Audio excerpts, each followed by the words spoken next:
নমস্কার বন্ধুরা, পুটুস কিচেনে সবাইকে স্বাগত জানাচ্ছি। আজ থেকে শুরু হচ্ছে আমাদের স্পেশাল আহারে বাহারে পটলের রেসিপি, যাতে আমি আপনাদের 3টি আমিষ রেসিপি এবং 3টি নিরামিষ রেসিপি দেখাবো পটলের।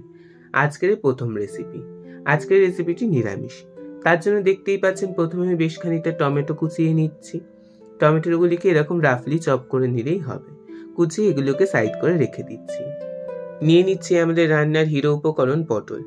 পটল যেহেতু খুব নরম সবজি এবং রান্না করলে গলে যায়, তার উপরে এখন পটল যেহেতু খুবই কচি, তার জন্য গায়ের মধ্যে অল্প অল্প খোসা রেখে বাদবাকিটা ছাড়িয়ে নেব। দেখুন আরেকটাও ছাড়িয়ে দেখাচ্ছে, এরকম অল্প অল্প খোসা রেখে বাদবাকিটা ছাড়িয়ে নেব। এই খোসাগুলোও কিন্তু খবরদার ফেলবেন না, আসছে নতুন রেসিপি। তারপর এরকম দুই ধারের মুখগুলো বাদ দিয়ে নিয়ে দুই ধার দিয়ে একটু চিড়ে নিচ্ছি, যাতে মশলাগুলি খুব ভালোভাবে ঢুকে যায়। তারপর ভালো মতন ধুয়ে নেব। একবারই ধোবো, কারণ পটল কিন্তু জল সোক করে নেয়, তাই বেশিক্ষণ ভিজিয়ে রাখা যাবে না। তারপর জল ঝরিয়ে নিয়ে দিয়ে দিচ্ছি লবণ আর হলুদ। ভালো করে মাখিয়ে আমরা কিছুক্ষণ রেখে দেব।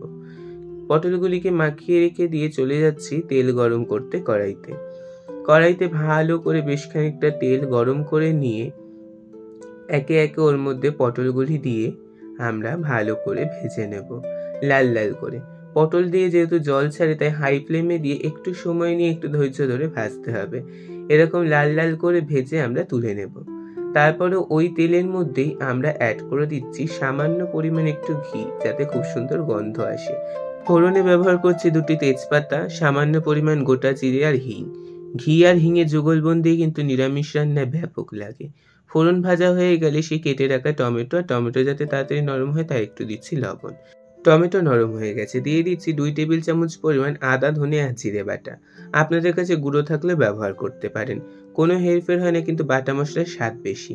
দিচ্ছি হলুদের গুঁড়ো, লঙ্কার গুঁড়ো আর সামান্য পরিমাণ একটু চিনি। নিরামিষ রান্নায় একটু চিনি ব্যবহার করলে কিন্তু স্বাদটা আরও বেড়ে যায়। তারপরে অল্প অল্প করে জল দিয়ে তেল ছেড়ে আসা পর্যন্ত কষিয়ে নেব। তেল ছেড়ে আসলে আমি এখানে অ্যাড করে দিচ্ছি একটু কিশমিশ, রান্নার স্বাদটিকে আরো বাড়িয়ে নেওয়ার জন্য। আপনাদের কাছে থাকলে দেবেন, না থাকলে দেওয়ার কোনো প্রয়োজন নেই। তারপরে দিয়ে দেবো ভেজে রাখা পটলগুলো দিয়েও বেশ খানিকক্ষণ কষিয়ে নিতে হবে।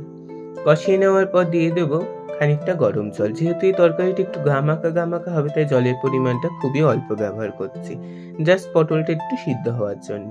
তারপর দিয়ে দিচ্ছি বেশ খানিকটা ফ্রেশ ক্রিম। আমি এখানে হাফ কাপ মতন ব্যবহার করেছি। আপনাদের কাছে না থাকলে 3 থেকে 4 টেবিল চামচ গুঁড়ো দুধ বেশ খানিকটা গরম জলের মধ্যে গুলিয়েও দিতে পারেন, কিংবা আগে থেকে জাল করে শুকনো করে রাখা বা ঘন করে রাখা লিকুইড দুধও দিতে পারেন।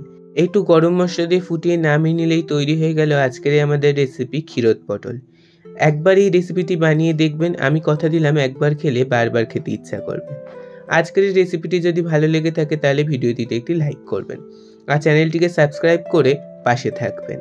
এরকমই নিরামিষ রেসিপির আরও আপডেট পেতে বেল আইকনটিকে অন করে দেবেন, যাতে আমার সকল রেসিপি সবার আগে আপনার কাছে পৌঁছায়। এখানেই কিন্তু শেষ নয়, আসতে চলেছে পরপর আরও 3টি পটলের রেসিপি। আমাদের নতুন সিরিজ তো শুরু হচ্ছে আহারে বাহারে পটল।